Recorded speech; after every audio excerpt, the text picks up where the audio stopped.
आप सभी को सादर प्रणाम। एक बार फिर से आपका स्वागत है मैथमेटिक्स कैटलिस्ट में। आज हमारा टॉपिक है solution of linear equations with the help of matrix method. Solution of linear equations with the help of matrix method. This method is also called method of inversion, or you can say by taking inverse of the matrix, how will you find the solution of the linear equations? There may be the linear equation of two variables or linear equations of three variables. We will discuss both kind of questions here. Maybe two variables or three variables. Solution of linear equations. Suppose we are taking the linear equations with two variables. A11x plus A12y is equals to C1. A21x plus A22y is equals to C2. This is our system of equations, and we have to solve by matrix method and method of inversion. That is same thing, method, matrix method और method of inversion.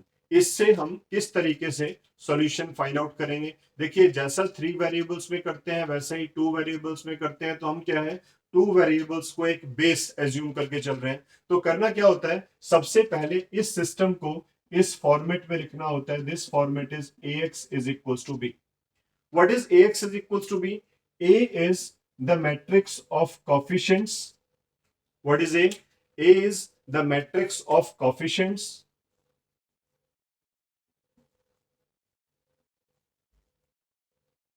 Coefficients.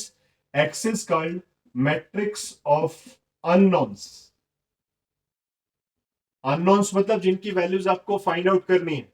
और तीसरा हमारा क्या होता है, B matrix is called matrix of constants lie on the right hand side of the system.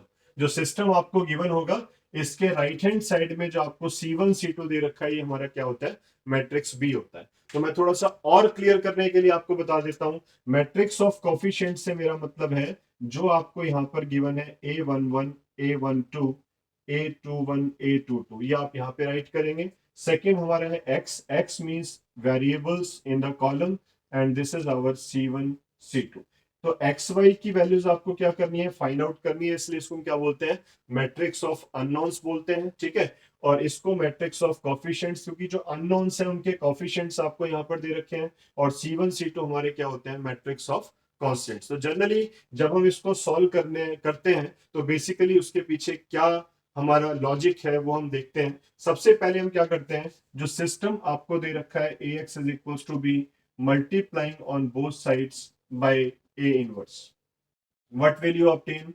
By the associative principle हम इनको एक साथ ले सकते हैं, ठीक है। और ये आपका किस में कन्वर्ट हो जाएगा, I में। और जब ये I में कन्वर्ट होगा तो I इंटू एक्स, एक्स होता है, हम प्रॉपर्टीज में स्टडी कर चुके हैं। तो x हमारा क्या होता है, A इनवर्स इंटू बी। मतलब जब आप सॉल्यूशन फाइंड आउट करेंगे तो वो किसके इक्वल होगा, A इनवर्स इंटू बी के इक्वल होगा। तो A इनवर्स इंटू बी का मतलब जो हम प्रीवियस वीडियो में इनवर्स ऑफ मैट्रिक्स सीख चुके हैं, तो हम क्या करेंगे, पहले कोफैक्टर्स की स्कीम से इनवर्स निकालेंगे और उस इनवर्स को बी के साथ मल्टीप्लाई कर देंगे। और मल्टीप्लाई करने के बाद क्या मिल जाएंगे, हमें अननोन्स मिल जाएंगे, ठीक है। तो ये हमारा मेथड होता है, बट इसके पीछे भी हमारे पास थ्री लॉजिक्स हैं। हमेशा ऐसा नहीं होगा कि इनवर्स एग्जिस्ट करेगा, कभी कभी ऐसा भी होता है कि इनवर्स एग्जिस्ट ही नहीं करता। अब जब किसी मैट्रिक्स ए का इनवर्स एग्जिस्ट ही नहीं करता तो फिर मैं कैसे निकाल सकता हूं एक्स की value, because A inverse does not exist. तो how will you define the value of X? So what will you do, basically हम सबसे पहले क्या चेक करते हैं, हम सबसे पहले चेक करते हैं ए डिटर्मिनेंट। जब आप क्वेश्चन करेंगे तो सबसे पहले हम क्या चेक करेंगे, ए डिटर्मिनेंट। तो ए डिटर्मिनेंट जीरो के इक्वल नहीं होना चाहिए। सबसे पहले ए डिटर्मिनेंट जीरो के इक्वल नहीं होना चाहिए, मतलब matrix should be non singular. Non singular matrix क्या होती है, वो मैट्रिक्स जिसका डिटर्मिनेंट जीरो के बराबर ना हो, ठीक है, वो आप पहले देख लेंगे। अब जब ए डिटर्मिनेंट जीरो के इक्वल नहीं होगा, मतलब matrix should be non singular, then A inverse exist. और अगर ए इनवर्स एग्जिस्ट करेगा तो system has unique solution, system has unique solution, and x is equals to a inverse into B. तो ऐसे में जो हमारा सॉल्यूशन होता है वो क्या होता है, ए इनवर्स इंटू बी के इक्वल होता है। बट अगर किसी केस में डिटर्मिनेंट ऑफ ए जीरो के बराबर आ गया तो उसको हम क्या बोलते हैं, सिंगुलर मैट्रिक्स। अब सिंगुलर मैट्रिक्स जब केस होगा तो उस केस में इनवर्स डज नॉट एग्जिस्ट। अब जब इनवर्स एग्जिस्ट नहीं करेगा तो फिर क्या होना चाहिए, फिर तो भाई डाउटफुल हो गया कि हमारा सॉल्यूशन एग्जिस्ट करेगा भी या नहीं करेगा। तो फिर हम क्या करेंगे, उसके लिए फिर से हमारे पास क्या होते हैं, दो रास्ते होते हैं। मतलब हम एडजॉइंट तो निकालेंगे ही, एडजॉइंट हम पहले आपको बता चुके हैं। एडजॉइंट निकालने के लिए क्या करते हैं हम, एडजॉइंट निकालने के लिए सबसे पहले हम कोफैक्टर्स निकालते हैं, फिर मैट्रिक्स ऑफ कोफैक्टर्स निकालते हैं, और मैट्रिक्स ऑफ कोफैक्टर्स का क्या कर देते हैं, ट्रांसपोज कर देते हैं। अब जैसे ही ट्रांसपोज करते हैं तो हमारे पास क्या आ जाता है, एडजॉइंट ऑफ ए आ जाता है। और एडजॉइंट ऑफ ए को आप क्या करेंगे, आप उसको बी के साथ मल्टीप्लाई करेंगे। बी हमारा क्या है, मैट्रिक्स ऑफ कॉन्स्टेंट्स। तो जब आप इसको मल्टीप्लाई करेंगे तो adjoint of A into B अगर नॉट इक्वल टू जीरो आ गया तो system has no solution, has no solution. और अगर adjoint of A into B zero के इक्वल आ गया तो system has infinite number of solutions. Means system is consistent in two cases, whether the determinant of a is not equals to zero or determinant of a is equals to zero. When determinant of a is equals to zero with adjoint of a into b is also zero, then system has infinite number of solution. And when determinant of a is not equals to zero, then a inverse exists. The system has the unique solution. So there are the two cases in which we can draw the solution of system of linear equations. But एक ऐसा case है जिसमें हमारे पास system का कोई भी solution exist नहीं करता। तो ये जो मैंने आपको बताया इसको एज ए वन मार्कर भी आप क्रैम करें, क्योंकि क्रैम आप करेंगे तो आपको कॉन्सेप्ट ध्यान रहेगा कि अगर a determinant not equals to zero, system has unique solution. If determinant of a is zero, then it is singular matrix, and singular matrix है तो हम क्या करेंगे, क्वेश्चन को आगे बढ़ाएंगे, एडजॉइंट निकालेंगे, एडजॉइंट को बी के साथ मल्टीप्लाई करेंगे। अगर जीरो के इक्वल आ गया तो फिर फर्दर हम उसको सॉल्व करेंगे। हमारे पास सॉल्यूशन कैसे होंगे, infinitely many solution, but it is not equal to zero, then system has no solution. तो मुझे उम्मीद है आपको याद हो गया होगा। तो आपने क्या करना है, इन कंडीशंस को ध्यान में रखते हुए हमें solution of linear equations find out करना है। तो हम चलते हैं अपने एग्जांपल की तरफ। We are taking the first example of 2x2 matrix. क्योंकि देखिए अगर आपको कॉन्सेप्ट क्लियर हो गया तो फिर वो 2x2 हो या 3x3 हो, सब कुछ सेम चलेगा। तो मैं एक कॉन्सेप्ट आपका ले रहा हूँ 2x2 के लिए। पहले मैं आपको इसके तीनों एग्जांपल करके दिखाता हूं। हालांकि जो सीबीएसई की गाइडलाइंस है या आपका एनसीईआरटी है वो सिर्फ फर्स्ट केस को कवर करता है, there are the only unique solutions, ठीक है। पर हम तीनों केस कवर करने की कोशिश करेंगे ताकि आप तक हमारा कॉन्सेप्ट पहुंच सके कि हम क्या बताना चाहते हैं। This is our first example, 5x minus 7y is equals to 2 and 7x minus 5y is equals to 3 solved by matrix method और method of inversion, right? या method of cofactors भी आप कह सकते हैं। तो सबसे पहले आप क्या करेंगे, write the matrix with their coefficients, write the matrix of unknowns x y and the constants 2 3। वैसे भी आप ऑब्जर्व करें, अगर मैं इस मैट्रिक्स को इससे मल्टीप्लाई करूंगा रो को कॉलम से, तो we obtain this, and this multiplying this we obtain this equation. तो these two are equal, then their corresponding elements are equal, तो पूरा सिस्टम आपको ऊपर वाला ही मिल जाएगा, ठीक है। तो पहले हम इस सिस्टम को मैट्रिक्स फॉर्मेट में राइट करते हैं। उसके बाद हम क्या करते हैं, ए मैट्रिक्स जो है इसका डिटर्मिनेंट लेते हैं, 5 minus 7 7 minus 5, तो दैट इज -25 प्लस 49, ठीक है। तो कितना हो गया आपके पास 24 which is not equal to zero. तो आप सीधा लिख दीजिए कि A inverse exists and system has unique solution. अब जब सिस्टम का यूनिक सॉल्यूशन होगा तो हम क्या करेंगे, इसके कोफैक्टर्स निकालेंगे। तो मैं ए मैट्रिक्स जो आपको दे रखी है 5 minus 7 7 minus 5, इसके कोफैक्टर्स निकालते हैं। C11 मतलब 5 का जब आप निकालेंगे तो that is -5, we have already explained. -7 का निकालेंगे तो दैट इज -7, एंड 2 1 आप निकालेंगे इसके लिए तो हमारे पास आ जाएगा 7, एंड 2 2 आप निकालेंगे -5 के लिए तो हमारे पास क्या आ जाएगा आपका 5। तो जब आप कोफैक्टर्स निकाल लेंगे तो हमारे पास क्या आ जाती है, मैट्रिक्स ऑफ कोफैक्टर्स आ जाती है। और मैट्रिक्स ऑफ कोफैक्टर्स जब आप राइट करेंगे तो इन पोजिशनल एलिमेंट्स को आपने राइट करना है। और जब आप ये राइट करेंगे तो एडजॉइंट निकालना है। एडजॉइंट ऑफ ए कैसे निकालते हैं हम, -5 7 -7 5, मतलब इसका क्या करेंगे हम, ट्रांसपोज ले लेंगे। और जब आप इसका ट्रांसपोज ले लेंगे तो ए इनवर्स निकालेंगे। ए इनवर्स क्या होता है, adjoint of A upon determinant of A.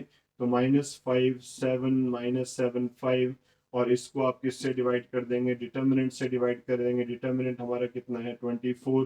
तो 1/24, that is your answer for A inverse. जब आपने ए इनवर्स निकाल लिया तो उसके बाद क्या करना है, हमने एक्स मैट्रिक्स निकालनी है। एक्स क्या होता है हमारा, ए इनवर्स इंटू बी, यानी कि 1/24 -5 7 -7 5 मल्टीप्लाइंग विद ए। ए हमारा है 2 3, अब इसको मल्टीप्लाई कर दो, -10 एंड +21। इसको इससे करेंगे तो -14 +15, और बाहर 1/24 भी है। तो 1/24 with 11, and here we obtain 1. So 11/24 and 1/24. So here we obtain this matrix of unknowns. तो x means xy means ये जो वैल्यू है आपकी वो x है, और ये वाली वैल्यू क्या है आपकी y। तो जनरली हमारी वैल्यू क्या होगी, 11/24, and y is equals to 1/24. So that is your answer. तो ये था हमारा फर्स्ट केस। फर्स्ट केस में हमने सिंपल क्या निकालना है, इनवर्स निकालना है। इनवर्स को मैट्रिक्स ऑफ कांस्टेंट के साथ मल्टीप्लाई करना है। जो हमारे पास मैट्रिक्स ऑब्टेन होगी कॉलम वाइज, उसमें ये एक्स है आपका और ये वाई है। तो इस तरीके से हम सॉल्यूशन निकाल सकते हैं when system has unique solution. Clear? And after that we are going towards the next example, solve by cofactors method, that is x plus 3y is 5, 2x plus 6y is equals to 8. Again we have to start with, write the matrix of coefficients xy 5 8, matrix of constants, then find the value of a determinant 1 3 2 6. We obtain 6 minus 6, that is 0. oh, अगर determinant of ए 0 के बराबर आ गया तो क्या बताया था, matrix is singular. और matrix अगर सिंगुलर है तो क्या होगा भाई, कुछ नहीं कह सकते, है ना। अब जब कुछ नहीं कह सकते तो इसका मतलब क्या है, मुझे क्या निकालना पड़ेगा, एडजॉइंट। तो मैं निकालता हूं C11 1 के लिए निकालेंगे तो 6, C12 3 के लिए निकालेंगे तो कितना हो गया, -2, C21 2 के लिए निकालेंगे तो कितना हो गया, -3, एंड C22 आप निकालेंगे तो कितना हो गया, 1। तो कोफैक्टर्स निकाल दिए। अब कोफैक्टर्स जब निकालेंगे तो उसके बाद इसका क्या ले लेंगे हम, ट्रांसपोज। तो 6 और -2 -3 एंड 1।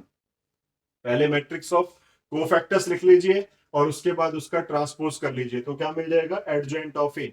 जब आपको एडजॉइंट ऑफ ए मिल जाएगा तो आप क्या करेंगे, एडजॉइंट ऑफ ए को डिटर्मिनेंट ऑफ ए से डिवाइड तो कर ही नहीं सकते, क्योंकि डिटर्मिनेंट ऑफ ए क्या है हमारा, 0 है। इसलिए हमें सेकंड टेस्टिंग करनी होती है। आप एडजॉइंट ऑफ ए को किससे मल्टीप्लाई करेंगे, बी के साथ। देखता हूं मैं, adjoint of A into B. Adjoint मेरे पास ये है भैया, और जो बी मैट्रिक्स है वो क्या है, 5 8। मल्टीप्लाई करके देखते हैं, 30 -24 दैट इज 6, और -10 + 8 दैट इज -2।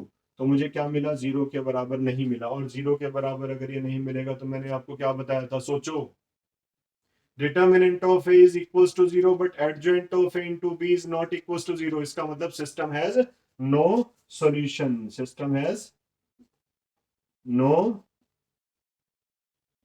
सॉल्यूशन। जब नो सॉल्यूशन है तो फिर करना ही क्या है ना, लीव इट, यहीं छोड़ दो। अब छोड़ने के बाद ये हमारा हो गया सेकंड एग्जांपल। ऐसा भी हो सकता है कि हमारे जो लीनियर इक्वेशन का सिस्टम है उसका सॉल्यूशन एग्जिस्ट ना करता। और तीसरा केस फिर देखिए, वैसे तो ये सब कुछ हम 10th क्लास में भी कर चुके हैं ना, पर वहां पर जो करने का मेथड था हमारा वो डिफरेंट था। हमने ग्राफिकल मेथड से भी इन चीजों को ऑब्जर्व किया। फिर हमने by method of cross multiplication भी हमने कुछ किया, है ना। हमने कोफिशिएंट को इक्वेट करके भी सॉल्यूशन निकाला। तो डिफरेंट डिफरेंट मेथड से हमने एक्स और वाई की वैल्यू ऑब्टेन की। और अब हम क्या करने जा रहे हैं, मैट्रिक्स मेथड के तरीके से एक्स और वाई की वैल्यू फाइंड आउट कर रहे हैं। तो यहाँ पर भी we are solving by matrix method. Again we have to do the same thing, 4 6 8, x y matrix of unknowns is equals to 7 12। कुछ नहीं करना यहाँ तक। उसके बाद ये हमारी ए मैट्रिक्स है, तो ए मैट्रिक्स का मैं क्या लेता हूँ, ये हमारा एक्स हो गया, ये बी हो गया, ए डिटर्मिनेंट निकाल लेता हूँ, दैट इज 24 माइनस 24 0। अगेन यहाँ पर क्या है, डाउटफुल केस है, तो मैं क्या करूंगा, अगेन वही C11 निकालूंगा, दैट इज 8, C12 निकालूंगा, दैट इज -6, C21। देखिए आप ये कोफैक्टर्स कर चुके हैं, इसलिए मैं ज्यादा टाइम ना वेस्ट करते हुए आपको डायरेक्ट रिजल्ट पर ला रहा हूँ। एंड उसके बाद आप क्या निकालेंगे, एडजॉइंट निकालेंगे, तो एडजॉइंट हमारा है 8 - 4 - 6 3। और एडजॉइंट निकालने के बाद आप ए इनवर्स निकालेंगे, तो ए इनवर्स हमारा नहीं निकल सकता इस केस में, तो adjoint of A into B आप करेंगे, दैट इज 8 - 4 - 6 3 मल्टीप्लाइंग विथ 7 14। अब इसको सॉल्व कर लेते हैं हम, तो ये हमारे पास क्या आ गया, 0 आ गया। ठीक है, आप मल्टीप्लाई कर लीजिए, ये आपका 0 आ रहा है, यानी कि adjoint of A into B हमारा कैसा आ रहा है, 0 आ रहा है। और मैंने कहा था जब ये भी 0 आ जाए, डिटर्मिनेंट ऑफ ए भी 0 हो जाए, तो इसका मतलब system has infinitely many solution. और सिस्टम का जब इनफिनिटली मैनी सॉल्यूशन है, system has infinite number of solutions, means ऐसी एक्स वाई की बहुत सारी वैल्यूज ऑब्टेन की जा सकती हैं जो कि इस सिस्टम को सेटिस्फाई करेंगी। तो हम अपनी मर्जी से y को एक वेरिएबल का नाम दे देते हैं, let y is equals to k, और y को k एज्यूम करके फर्स्ट इक्वेशन से आपको x की वैल्यू डिडक्ट कर लेनी है, दैट इज 7 - 4k अपॉन 3। और फिर ये वैल्यू आपने इस इक्वेशन में चेक करके देखनी है, क्या ये इस इक्वेशन को सेटिस्फाई करती है। Yes, obviously it will do. तो जब ये सेटिस्फाई कर देगी, तो इसका मतलब हम क्या लिखेंगे, this is our solution, x is 7 - 4k upon 3 and y is equals to k. So this is our solution, and here we have infinitely many possibilities to generate the values of x and y, because whenever you change the value of k, that is 2, we get the different value of x, -1 we get the different value of x। तो हर एक y के लिए हमें एक नया x मिलेगा, तो infinitely many solutions are there. ठीक है, तो ये आपको मिलेंगे इन्फिनिटली मैनी सॉल्यूशंस। तो इस तरीके से हमारे पास 3 केस हुए। किसी भी सिस्टम को मैट्रिक्स मेथड से सॉल्व करने के लिए हम 3 तरीकों से उनको सॉल्व कर सकते हैं। इसी तरीके से आप 3x3 का सिस्टम भी सॉल्व कर सकते हैं, but in our CBSE curriculum, in our Haryana board curriculum, we have just one method, system has unique solution। But आपकी नॉलेज के लिए मैंने आपके साथ डिस्कस किया कि और भी 2 केसेस होते हैं, तो आप इस तरीके से एनसीईआरटी में से देख सकते हैं। You can find out A inverse very easily, चाहे वो 2x2 का हो, चाहे वो 3x3 का हो। तो आप 3x3 के क्वेश्चंस खुद ही ट्राई करें, और ए इनवर्स आपको फाइंड आउट करना आता ही है with the help of cofactors. वो फाइंड आउट करने के बाद आपने सिंपल क्या करना है, ए इनवर्स को बी के साथ मल्टीप्लाई कर देना है to get the value of unknowns. ठीक है, तो ये हमारा था आपका system of linear equations can be solved with the help of matrix method or method of inversion of the matrix, right? Thank you. इसी तरीके से आप वीडियोस को रेगुलरली देखते रहें, आगे चलते रहें। तो हमारा मैट्रिसेस का जो पार्ट है in our senior secondary level, वो हमने ऑलमोस्ट कंप्लीट कर दिया है। डिटर्मिनेंट्स में हमारा पार्ट रह रहा है, प्रॉपर्टीज ऑफ डिटर्मिनेंट्स का पार्ट रह रहा है, वो हम कंटिन्यूशन में फिर से करेंगे नेक्स्ट वीडियोस के अंदर। तो तब तक के लिए मैं आपसे इजाजत चाहता हूं।